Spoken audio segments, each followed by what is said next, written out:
Hello Pisces, welcome to your reading for October. This is for Pisces, Sun, Moon, Rising and Venus. Please make sure you check all your placements to get a clear picture of what's going on for you at this time. As always, this is a general reading. It may or may not resonate for all of you. Please take the bits that do resonate and leave the rest behind for somebody else. I'm primarily a love reader. That's what I'm going to focus on. If anything else pops up, I will address it, of course. Now, I'm going to be freestyling your tarot spread, starting off with some oracle cards. Towards the end of the reading, I will be rolling some dice to get some initials and sun signs and angel numbers for you. So make sure you stick around for that. Alright, we have potions and spells. A pinch of this, a dash of that. Be sure you're sure before you call. Be careful what you wish for. Kind of getting the magician as well. And we have apples. To taste one must swallow it whole, and beneath the satin flame hides drowning waters. Temptation. I have the devil and the magician. Feel like there's a wish here. There's a wish that may not be the best for you, Pisces. This isn't your energy. I got the same thing for Cancer. It's like you're embodying someone else's energy. I'm not going to say too much till I get your tarot out, but it's like you're manifesting something and a part of you knows it's not the best for you. We have the Page of Pentacles. Six of Pentacles. Lots of pentacles showing up. Eight of Pentacles. Some of you may have heavy earth in your chart or dealing with someone who does. We have the Four of Swords.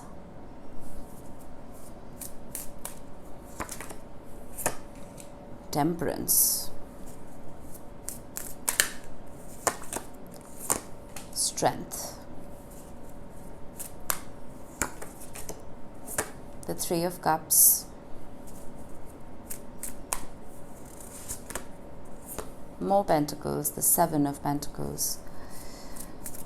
Let's get two cards to bookend your reading. We have the Tower. Look at these cards. They are absolutely stunning. Quite appropriate for spooky season. And we have the Nine of Cups. That's good to see. Bottom of the deck, we have the Six of Wands. Success, victory.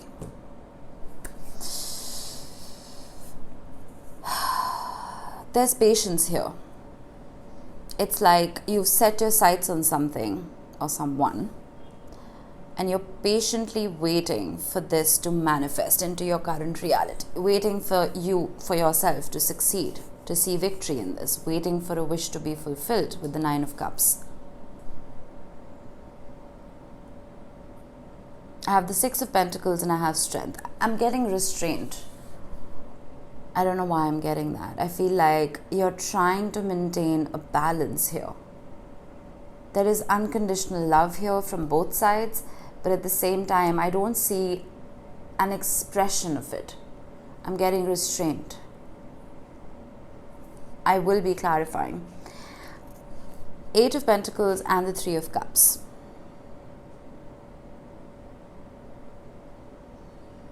I feel like there are certain details of this situation that need to be looked into.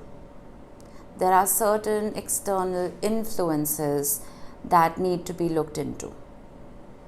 I'm not getting just two people in this reading. I'm getting more. And this doesn't necessarily have to be a third party. It could be friends, it could be different cultures, it could be anything. It could be an age gap. But there has to be an understanding of those variables before you try and understand this connection. I have the Four of Swords and the Seven of Pentacles. Again, patience, silence, temperance. Something needs to change though with the Tower. Now we're in the middle of eclipse season, right? We have an eclipse on the 14th and the 28th in let me see, in Libra and Taurus respectively. And when we're in the middle of eclipse season, the energy can be very volatile. There can be multiple tower moments that are brought into our lives for our own good. But I almost feel like the template that you've been following all this while when it concerns this connection is not going to get you to the Six of Wands and the Nine of Cups. There has to be a shift. There has to be a change. It's almost like you've planted a few seeds and you're waiting for them to grow into beautiful fruit trees or into an orchard, but you haven't even tilled the soil. You haven't planted them correctly. Does that make sense? It's like you've been manifesting something, but there has to be a shift in the vernacular. There has to be a shift in the way you are speaking to the universe. That language needs to change. I don't know what this is. Let's clarify. We have the Two of Cups with the Page of Pentacles. There's love here. There's a union here. There's compassion, empathy, compromise, attraction. But again, it's clarifying the Page of Pentacles. The Page of Pentacles is a student. So there's more that you need to learn here before you invite it into your life.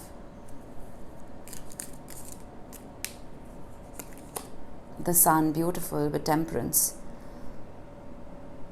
This union can lead to a lot of happiness. It can lead to enlightenment, to awakening. This could be a highly spiritual connection. I'm getting a lot of fire now. Aries, Leo, Sagittarius. But then you see, I was getting a but. I couldn't put my finger on it. I was getting a but. There's the but, the Five of Cups. I think a part of you is carrying pain from the past. I don't know if it relates to this connection, which may be coming back together after a separation, or it's just pain from the past that you're bringing forward into a new connection. But I almost feel like that residual pain, that residual sadness needs to be removed before you try and manifest this correctly.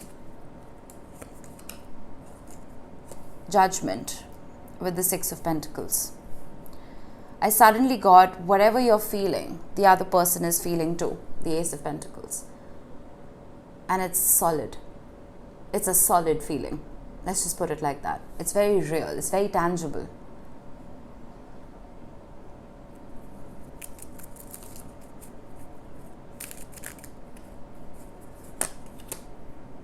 The Three of Wands with Strength. And the Ace of Pentacles again after shuffling. This restraint that I was talking about, I feel like it needs to be brought about into the situation, because this is something that's for the long haul, that's for the long term. I don't see this being a temporary relationship. It's solid. Which is why with the Three of Wands and the Page of Pentacles, I'm getting learning. Educate yourself. Understand the variables of this connection. Understand everything that you need to before you start speaking to the universe about this wish. The universe is not going to listen to the words that you are speaking. It's going to listen to the energy that you are carrying towards this connection. I feel like you're just skimming the surface. You're not going deep enough. Nope. All right, card fell. I have the Nine of Pentacles. I like that with the Eight of Pentacles. There has to be a detachment from the outcome. Normally, the Nine of Pentacles, it's been modernized into the card of being single. It can be, but the Nine of Pentacles prevents codependency within relationships. You can be in the Nine of Pentacles energy while you're in a union. And that's very healthy, because you're being authentic to your own identity and not changing yourself based on someone else's energy. But I'm getting more so, there has to be a detachment from the outcome. I feel like there's almost a desperation here for this to come together. Not just from your side, I'm getting it from both sides. but there has to be a detachment. Because if there is even the slightest pinch of codependency in this situation, the universe is not going to bring the two of you together. You have to get to the Nine of Pentacles energy before that last Ace of Pentacles can be added to your kitty to create the Ten of Pentacles, which is a beautiful happily ever after. A tangible happily ever after.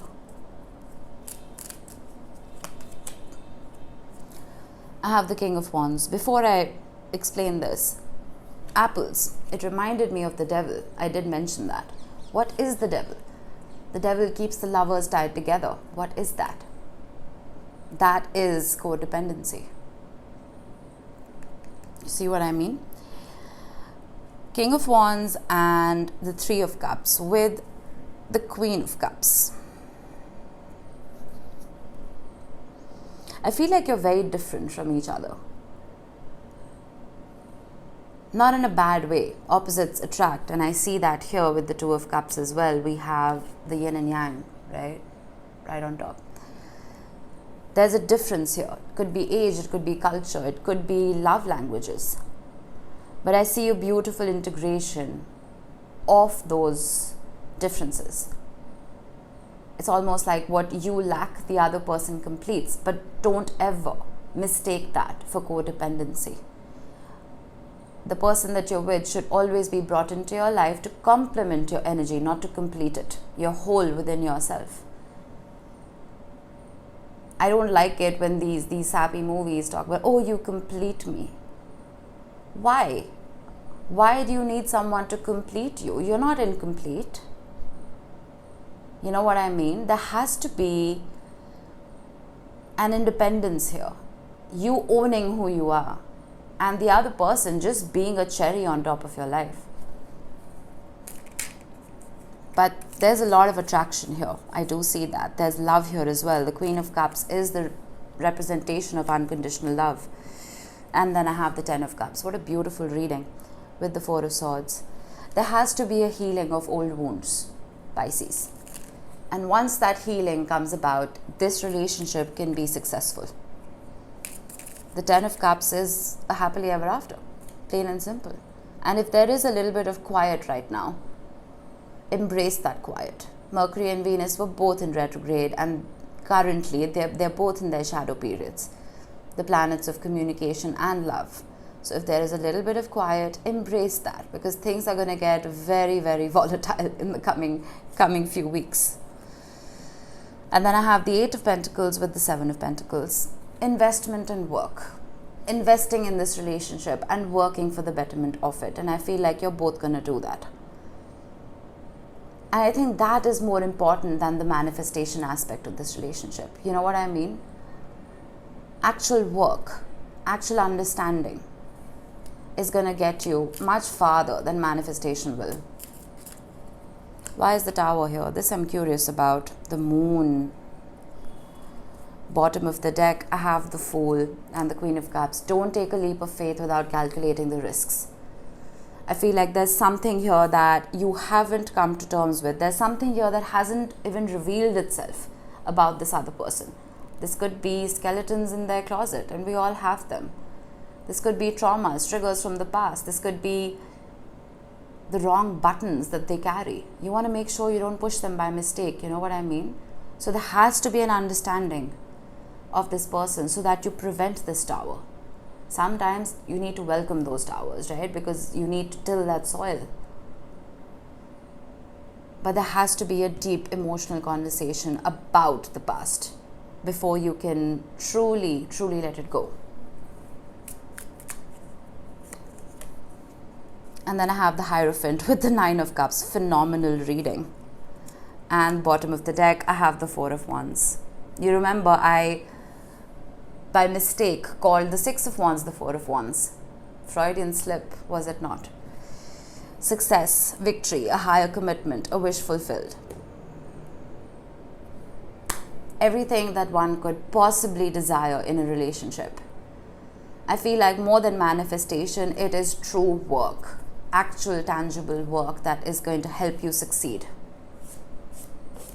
in this union. The Hierophant talks about a higher level of commitment.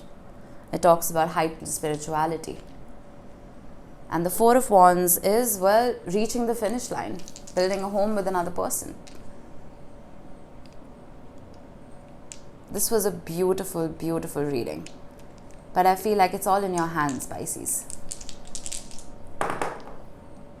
All right, let's see. We have 1. I have 1111 right here. So you may be seeing 1111 a lot. You may be seeing 111 a lot. This talks about power. It talks about your authenticity. It talks about your identity. It is the Magician. It is the number of manifestation. For some of you, this could be a twin flame union. Remember that the universe studies your energy and not your words. Whatever trauma from the past could be affecting your energy now, it needs to be worked upon and released. And then we have Scorpio. We are entering Scorpio season very soon. You may have Scorpio heavily in your chart. You could be dealing with someone who does. Doesn't have to be.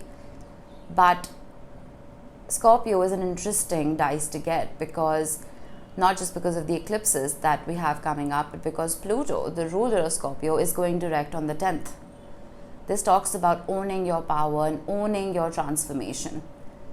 When Pluto was retrograde, it made us change into versions of ourselves that were the best for us, of course, but those transformations were acutely painful.